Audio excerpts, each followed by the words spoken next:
Hello. Welcome again to the Rabell Realty Group podcast with Kristen and Rebecca. We're glad to be back. I figured I'd just introduce us this time. I like it. I didn't have to say a word. It's really fast, and then we could talk a little bit about like the weather.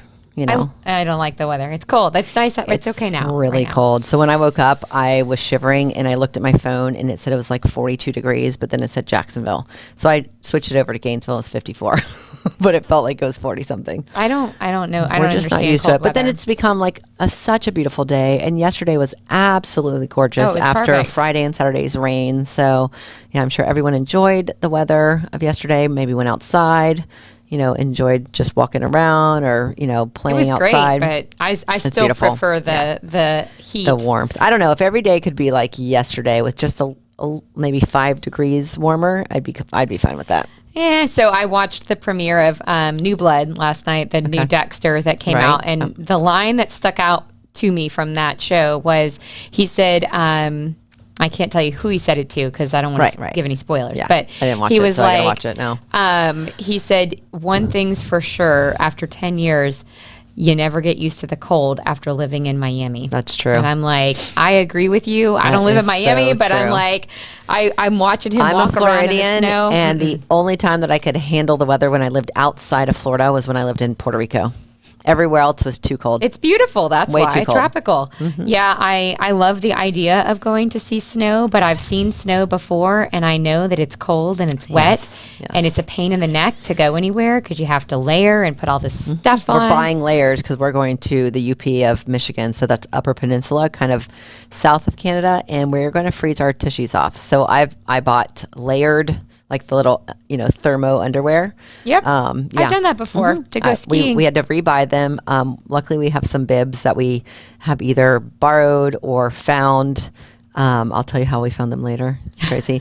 Or bought used, like slightly used. Like when you buy a bib and you're from Florida, you probably, unless you go skiing all the time, you probably only wear it once and then you grow out of it, especially when it's a kid. So we got the kid one. I borrowed one when I went to Whistler a long time now. Right. And it was cold. Like I had the thermal underwear on, or sweater, shirt. That's not enough. The bib, the winter coat That's thing not enough, that you put your ski lift thing on. You have to have like that fleece thing for skiing. You have to have the glasses, the right kind of hat that covers your ears. Oh, yeah. You want to know the one thing I know about Michigan? And I heard it on a I know a lot of things about Michigan. About I guess I know one thing. That the water in some parts are so cold that bodies do not float back up to the surface. Okay, Dexter. Is that where his new one is located? No, I don't know where he is actually. I heard that on a science Maybe show. they got the premise of moving him out of Miami to a cold place because of that science show comment. I don't even know. You will find out come end of season where he is. But all I know is it like crunches. I'm like, oh man, it's noisy there. Everywhere he walks, it's like that could be anywhere in the snow. Yeah, we used to go up to Michigan when I was younger because my dad's family lives there, and they would do the plunge into Lake Michigan in the middle of winter, and whoever could do it, you got like the I'm a cool badge. I was like, nope, I'm a Florida girl. I don't have to be Michigan cool. There's no way I'm jumping in there. What if like the water splashes up? I'm always afraid of things like this, and like covers the hole, and then you can't get out. What hole? What do you mean? They jump off a dock. It's not like iced over? No. I don't do that. The movie The Good Son like traumatized me. Yeah, that would be kind of terrifying. But no, that's not. It's almost like a beach there in a way. So there's waves and everything. So when they jumped in, it was like I'm not buying it. Northerners always tell us about their I was beaches. there. I was there. Yeah, no, it's beautiful. What's it like in the summer? It's absolutely gorgeous. It looks like a beach town. Like it's warm? Still chilly. No, that's not a beach. Chilly. Not a beach. So, anyways, we digress. Yes, we're going to have a show all about Michigan. Probably for the next 2 months, and then after when I come back. So there you go. Well, actually, we could do a series on travel since it's a good time of year. Love it. All right. right. Well, let's get into the numbers, the Monday market moment, and I've got some other numbers after that. So let's do it.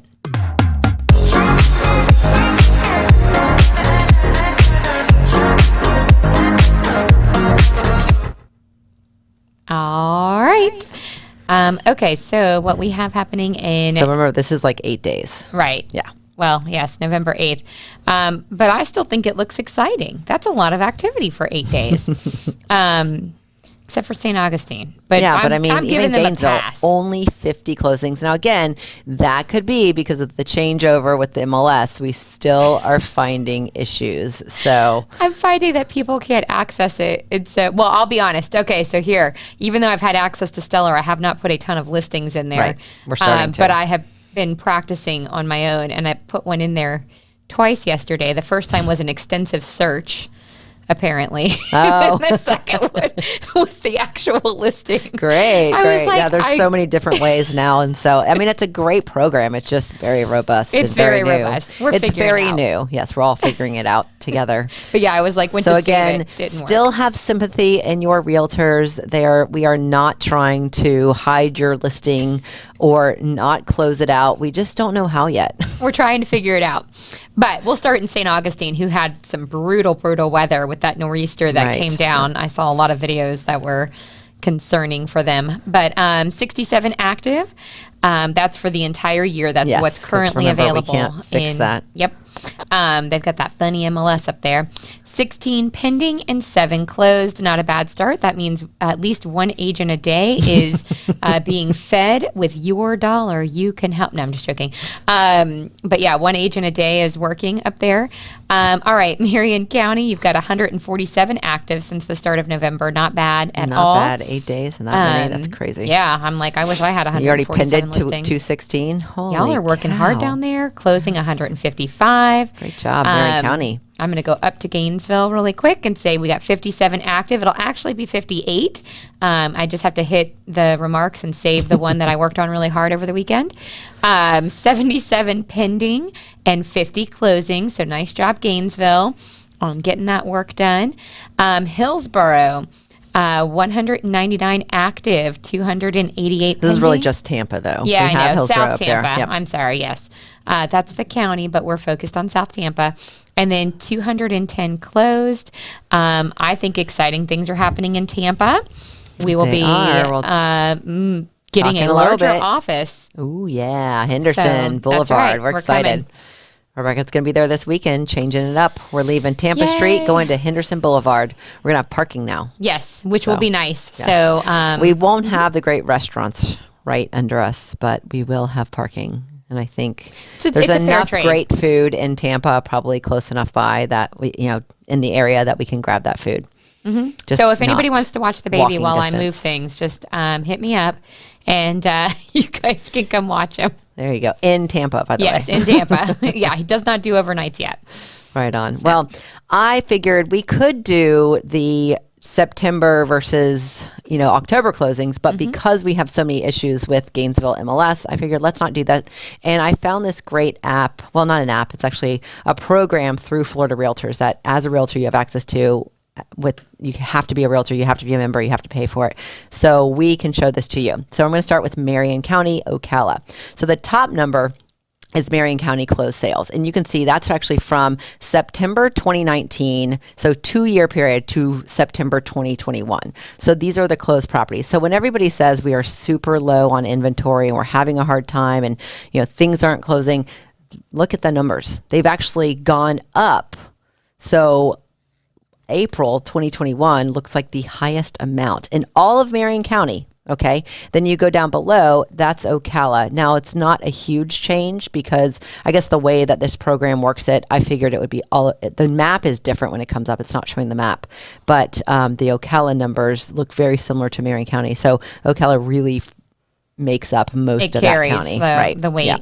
So a lot more. And this is, the numbers are, it says 900, right? 8 to 9. So 800 and something in September 2021. I'm not sure how they got that number. Now I'm looking at it. But when I was looking before I just thought it was phenomenal that the numbers have actually gone up a lot in comparison to before. So I think the Marion County Ocala one is a little mixed up because it looks like it's exactly the same. But I got that from this website. So let's keep going. Alachua County. Yeah, it looks the same. So Gainesville and Alachua, the way that they hit it, I guess the city is the same as the county. But again, we've gone down from earlier this year.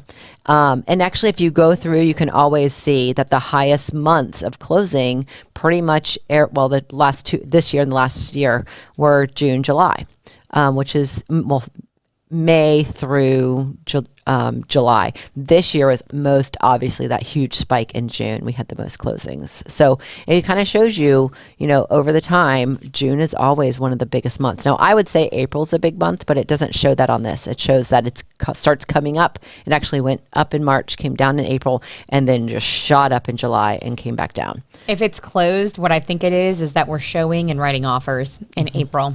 Yep, that's true. But as you can see, we have reduced some from the months before. If you look back the year ahead, though, we are just, I guess, above, you could say, August 2020 in closings. So we're still doing pretty well.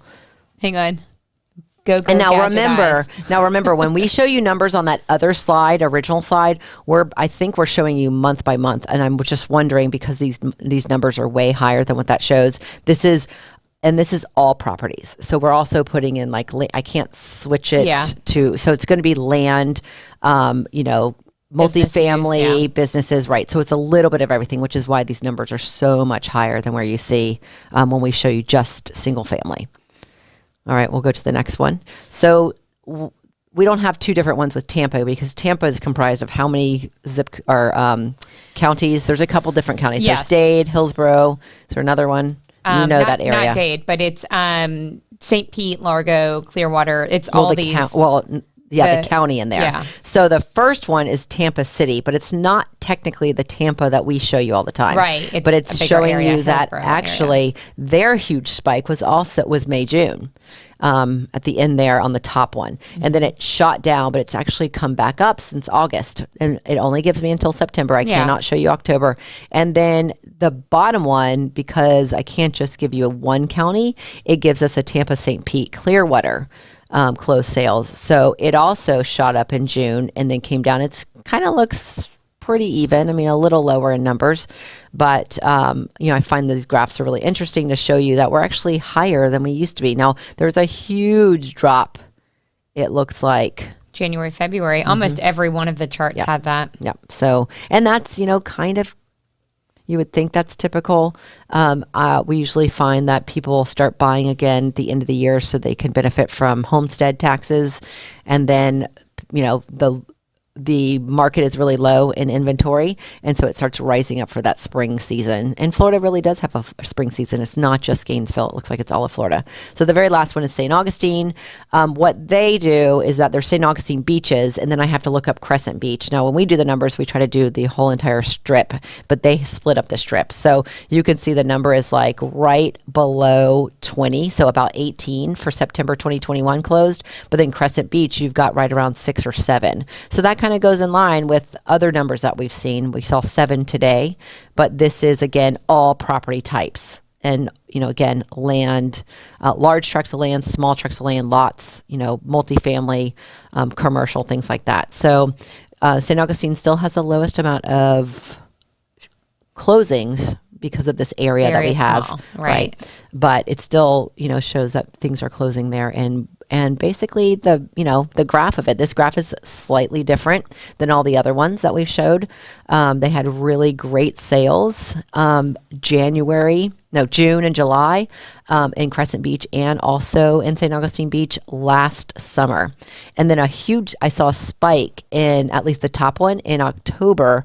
And that's actually, I think, when I bought my place. So you have these great spikes of when people are buying second, because St. Augustine really is, the beaches area really is a huge number of the people who buy there are second homes and, condos and houses that they are trying to rent out. So investment properties. So a lot of them are from Gainesville. That's why we work there.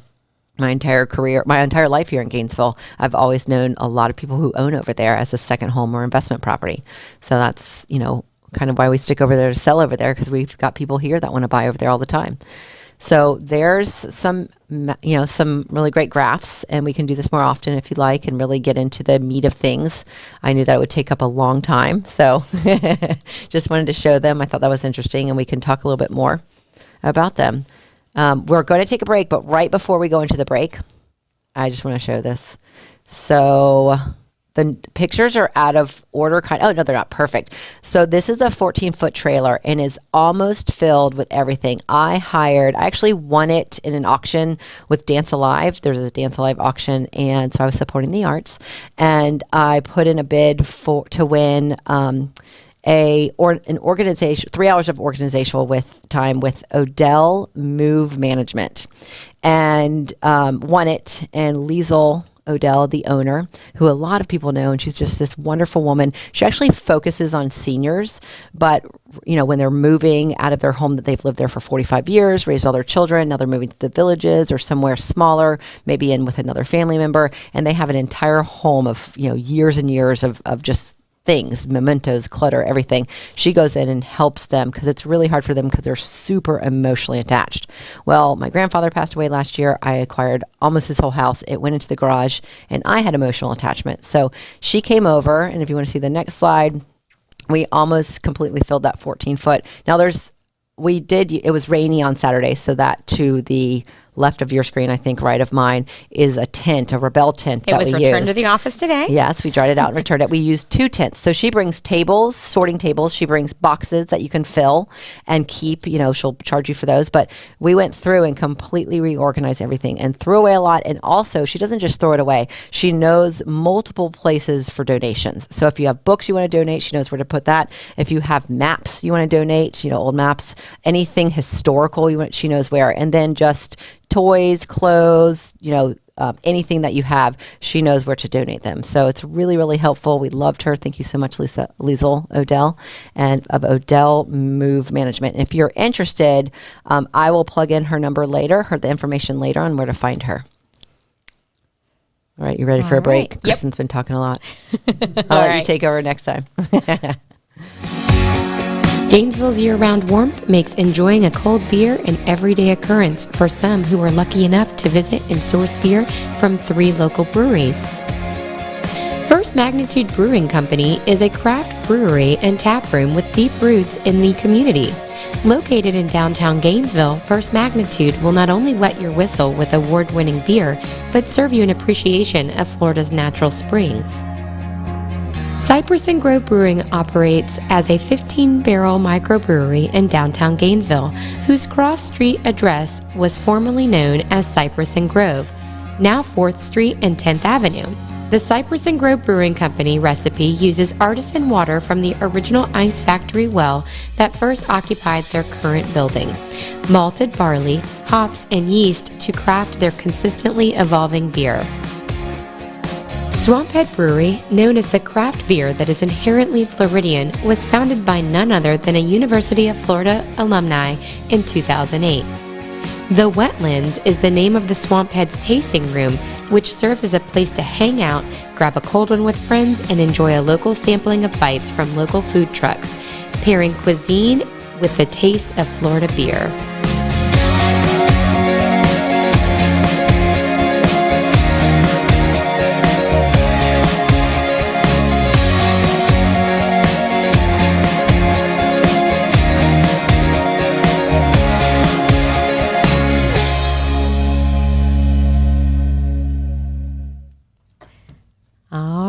Welcome back. Hopefully you know where to go get a beer on these beautiful sunny winter days. Lots of great places in Gainesville. I know. That was only 3 of them, but there's a lot of breweries here locally. Yep. All right. So I have the exciting topic of inflation to talk with everybody about. Hopefully everybody has an idea of what that means and how it's affecting everything. Specifically, and there's a lot of talk. I'm going to speak mostly to the Gainesville area because it's where it has the most groups that I follow. But people are really talking about it hard in certain Facebook groups. I'm not giving them a plug. I'm not going to add to it. But an example of that, and I'm going to talk about I guess it goes with the topics of parts and supplies and vendor labor. So one example. Things we've really been talking about a long time, but how now it affects rental real estate too. We're a broken record on that. So I'm going to use a restaurant in this case. They increased their prices by $1. They had an old menu that was floating around, and somebody got it and complained that the price was different. Waitress tried to explain. They complained and still got their meal for the old price. But much like I say, have grace with your agents, and Kristen says have grace with us as we're navigating a new MLS, I think everybody should try to remember that the cost of business is going up. The minimum wage is rising, which is, I'm not saying it's not a good or a bad thing. I'm just saying the prices are going up. There's also supply chain issues, so it's also taking prices up. The price of food is going up also. So I saw an interesting little, I don't know if it was on YouTube or TikTok or whatever, but the guy is an economist, and he was talking about the price of beans and how he watches that in the grocery store, because a can of beans in what he considered or perceived a normal economy would always be under $1. 89 he cents. said normally you see 88, 89 cents. The price for a can of beans right now is $1.49. Did you see this? No, but I saw at Publix the rise in price. This was like the Goya, like the good beans. The Publix brand went from 89 to 109. Yeah. So he basically said if you see a jump like that in beans, like canned beans. And beans are like what you can get for free when you're on WIC, when you have those programs. So if that is raising, I think that's the point of it, is that it's like the cheapest commodity, the easiest thing to find. If that's raising in price, everything else is too. Right. So, and we talked about this, eggs the other day. Oh, now, my you gosh. can get eggs. When I posted on Facebook, everybody was like, oh, get fresh eggs. Yes, I know. I was not buying eggs. I was walking past the eggs, which were, around the Publix 12, white eggs were usually $2.89. They went up to $4. They're in the $7s. Yeah, there are eggs you can get in the $7s. Of course, fresh eggs are great, and I totally agree. And they're always $5. When I'm at the store, I look at prices of not only things that I purchase, but things that are on the shelves, because I just kind of like to keep track, kind of like the beans. Or you just walk past and you're like, whoa, I don't remember that number. Like, that why is there $7 in the egg section? Right, yeah. Or I've seen that in the milk also. Yes, the milk is so expensive now. Yeah, I told my kids, I'm like, y'all going to have to get the powdered milk like they used in the 60s. I'm just joking. Or that milk, when I lived in Puerto Rico, you got the box of milk because, the lights would go out all the time because of, hurricanes and stuff. You keep it there, so when your refrigerated milk went out, you at least had that for cereal or whatever. Then you had to, make sure you finished it or refrigerated it. But I had that when I went overseas in Spain. That's what they used because they didn't have. And I'm like, wait, what? I'm not drinking milk out of a box. It was bizarre to me as a American to see that, but that is what it is. So, anyways, inflation. So it's causing shortages. It's causing price increases. We're seeing it really hard on the property management side. There are not enough vendors to take care of business. I mean, we have become more expensive, those vendors, because they know the trip fee went from $85 to $125 because there's a shortage. I know, I got the bill. I'm like, excuse me, what is this? You didn't do anything. They said that's the trip fee. Yeah. So basically, because I know we're running out of time, but that we can be a broken record. We're going to bring this up over and over again because we're going to continue to see it into next year. But the biggest thing is that what happens there? The rental prices prices have to be raised, right? Because there are expenses that are coming on to the landlords as well. And I know everybody has this theory, not everybody, but a lot of people have this theory that landlords are rich and greedy.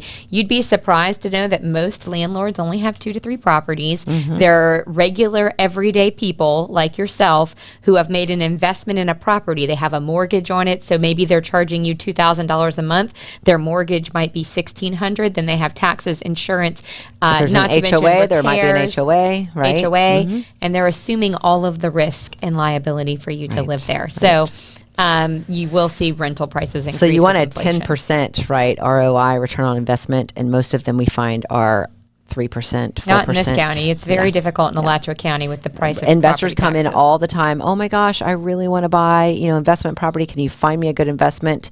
And we start showing them. They're like, the numbers don't work. Exactly, because the numbers just can't work. But we can sell you houses in Marion County and Hillsborough where they do work a little better. Yeah.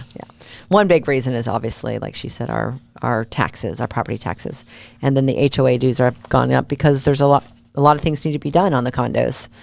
So yeah. All right. Well, let's go to a more positive, something happy, right, conversation.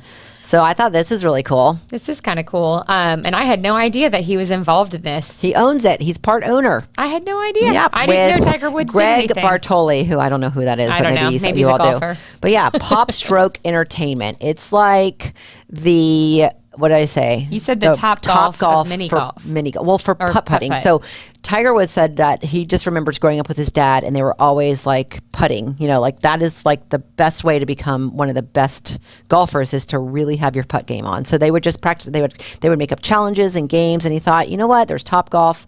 There's all these really great game places. Let's make one which is just like a mini putt-putt, but it's for golfers, but for anyone, because you can come and bring your family. It's for kids, for everybody. I love it. They had like something like eat, putt, play, or eat, putt, drink. So it's kind of like going to, Chuck E. Cheese for putt-putt. A cleaner version of Chuck E. Cheese. Yeah, or what's based that? On the looks of it. Susan loves to go to that place, and it's like Dave and Buster's. Dave and Buster's, yeah. But that's for games. This is for putt-putt. So you can have parties there. You can just go for the day. You can go with like 2 other people. You can go with 20 people. They've got top-notch restaurant on site and 18 holes of putt-putt. Which I'm glad to hear about the restaurant, because that's the thing with these places. And no offense, Dave and Buster's or Chuck E. Cheese, Right. Your food is gross and not good. So I actually am going to go to Tiger's place, and and it's synthetic turf, so it's not the real turf, but it actually probably keeps the cost down for them, and so that we can enjoy this. So it's already in, I want to say, Orlando, and Sarasota is coming in December. It's already in. That's right. Jupiter is where it started. Fort Myers and Port St. Lucie. That's where it is. So because we're Tampa, it's coming close to Tampa, which Wesley Chapel, I would consider Tampa area, It right? is. It's Totally. coming to Wesley Chapel in spring, summer 2022, but it's already coming to Orlando and Sarasota, which is also kind of like south of Tampa, or it's you could still say in our market area, right, you could in say, the Tampa Bay area. You could also say east of Tampa, although Orlando has nothing to do with Tampa. Sarasota does more. Please don't But associate if you us want with to Orlando. check it out first, you can go there because they're coming in December, or if you're all the way down in Fort Myers or Port St. Lucie, you might know about it, but we think it's really cool coming to Wesley Chapel. You're kind of from Wesley Chapel. Yay! You really 100% Yes. are. Yeah. So I go through there. We've got some great friends there. So I think it's going to be fun. Take the kids. So you want to read the comments? Oh, you read the comments. Okay. Comments. Some of the comments, I only pulled a couple of them. We love reading comments. I do and too. none of these are like really dirty and crazy, but woohoo, there's an Orlando location coming soon too. Yes, it was in there. Thank you. Hey. This looks like so much fun, but why Wesley Chapel? Because we have land there. Why not? No, they said one of the fastest growing areas. Have you seen the real estate market there? It's true. I like that response. That was like my Good for favorite them. response. And then it said this is really real mini golf at its finest. I would say so also. And then this is basically Burger Shack that's here. Pop Stroke owns it. I don't know what Burger Shack is. So I think that's one of the like restaurants that's on site maybe. okay. But yep. I think Pop Stroke, I think it's cool that Woods and this guy Bartoli got together and, made this great place. So we'll see what I it's love all it. about. My favorite mini golf story is Eva hit the ball and it hit Thomas in the mouth and knocked his tooth out. That was loose, right? It was a loose. tooth. Well, Okay. it was kind of getting loose. It wasn't ready to come out, but I called the dentist. They're like, don't worry about it. We're kind of at the end. We can skip this one and just go to Suburban Heights really quick. Let's hit on Suburban Heights and we'll hit on this next week. There we go. So an update for those of you that tuned in last week, the meeting had 2.5 hours of public comment. She listened to all of it. I I did. turned it off after a while. It was the same complaint over and over. So each person gets 3 minutes. They had 2.5 hours of people calling in, or they were sitting there on site ready to speak. Super interesting. The Mayor Poe, who I'm not a huge fan of, but he did make some valid points about why it was important to build something so dense in that area, because it does actually eliminate a lot of things. But the main thing and the theme from earlier today with inflation is that we have an extreme housing shortage, and this would be 250 units that would be available, which would actually help bring the cost of rent down in certain areas because people would have housing and there'd be more competition. Right. So now, I think there was a valid point by one person. Everyone else was just that NIMBY, not in my backyard attitude, that which term. I cannot stand that. But one person actually drew a map, and I thought, you know what? That's a valid argument, because everyone argued against it. Every single person. No one either had I don't think there was a single person for it. They were either too much fear to say they were for it, or just no one was for it, but absolutely everyone was against it. And one person drew a map and basically saying where the entrance would be from going, what is that, north on 43rd, turning west onto 16th. The entrance would be right at that front. So, but I find this in every corner in Gainesville, and it's just so close to the corner that when you're pulling out to, take a left, it's impossible. You have to go over, well, it's not impossible, but it's a pain in the neck because you have to go over 3 lanes to get over into the turning lane to go west, in this case, left. And so I think that was the most valid because she had the map, she had a visual, she had a point to make. It really made sense in the fact that it's already hard in those 4 corners because across the street where the, basically where the Publix is, that's really hard to get out of also. The same problem. It's almost too close to the corner and too close to the turn lane, where you turn to get on to 16th to make it easy to get across. But other than that, everyone was just, I get it. You don't want it in your backyard. But that was the comment from most everyone. Yeah, so we'll see what happens with it. They're going to set up a neighborhood workshop again with the neighbors to see if they can come to a resolution. I don't really know. The neighbors have worked with them in the past to try to come up with something, and nobody could be satisfied. I totally sympathize and understand where the neighbors are coming from, but also understand on the developer side that they also have to turn a profit for them to take all the expense and liability out to do the work and create the building. I also think there's a lot of pent up frustration from, I always say this name wrong, but the diocese who decided to just go ahead before the vote was made, sell that land and get rid of it rather than come up with a deal that everyone was happy with. So I think there's a lot of pent up anger there. And so there's a lot of emotions with this. Right. So, and then there's the graveyard, which a lot of people are, against. Yeah. It's next to it, but still. I mean, graveyards are everywhere. Well, the thing is, this came up and then 2 days later, I'm on Facebook looking up something and somebody was in Miami and they're posting, here I am in Miami, coming back soon. And somebody was like, oh, and Jackie mentioned what building that was because she knew the building because she's from there. And then somebody else wrote, oh, that's on an old Indian burial. So yeah, you don't have to live there. Poltergeist. Poltergeist alert. I mean, I get it. Nobody wants it in their backyard. But the people are here and people need a place to go. I literally take calls every day of people looking for housing frantically, rentals mostly. But there are buyers out there as well. And there's nothing to get. So remember that one person who said, if you build it, they will come. You need to stop building so they stop coming here. And we're like, the people in real estate are going, they're already coming here. They're coming here in droves. Alachua County is a beautiful town. Florida is a wonderful, country. Should be our own country. Kind of our own country. State. And, people are coming here from all over. And Miami people or South Florida people have always moved upwards to get out of the congestion. Yes, they're bringing more congestion, but it's going to happen anyways. So we do have to make housing for them. And what we did skip was the new Southwest 13th Street apartment complex for students. And that's another, huge contention with people not wanting this apartment complex to come in for students, but we do need to house the students, and you don't have to be a student to live there. It's just close to downtown and the University of Florida and VA and Shands, and so people are going to move there because of the proximity to these, major locations where they want to be near. So that will actually help bring in people and have them move there, and so that they're not having to move out west and take homes or rentals from families who are not involved with downtown or university or Shands and VA. So that was a comment on that. We can get to that again later. We'll probably have plenty of time to talk about all that. We love development. So, talking about it and having it, talking about it in all of the areas, but we really know it here in Gainesville. So it's the most interesting here. If you want to hear more about that, inflation and supply chain issues. I don't want to hear about inflation. I don't want to see it. I don't want to hear about it. We love decor also. Yes. Rentals and the residential market in 4 Florida areas. Come back on next week. We'll be here. We'll have more topics for you. Oh, yes. Oh, it's not time to say goodbye yet. I heard the music. All right. So if you need a property, I have like 3, a beautiful one in Hale Plantation, 2 bedrooms, 2 bathrooms, but ready in December. But otherwise, we're here to manage your properties. We're your leasing agent, your accountant. We hire your repair people. We have the inspectors take care of everything. So let us know how we can help you. You can call me after the show. Don't call right now. 352-213-6410.